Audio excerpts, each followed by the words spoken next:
starting from the fact that no one is born and no one dies, because the birth of someone would mean the creation of something from nothing.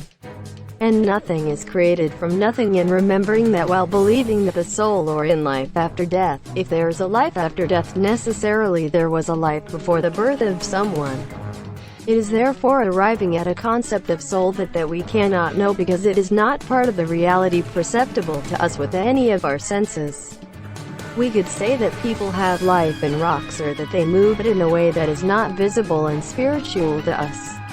So accepting for this reason that none of the actions I have performed, as now that I take the papers of my lawyer for which he took so much effort and crumple them and throw them away, they have no meaning, if not the one we gave them.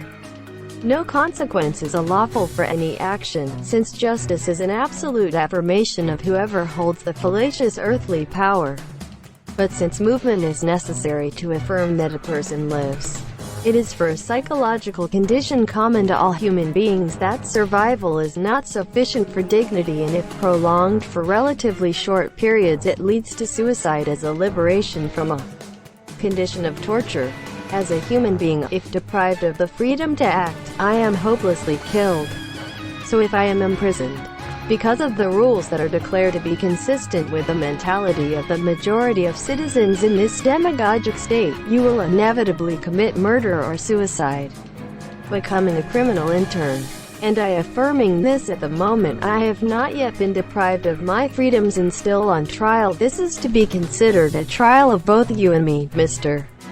But since the conflict of interest is not contemplated due to a problem related to professionalism, I am legally not prosecutable.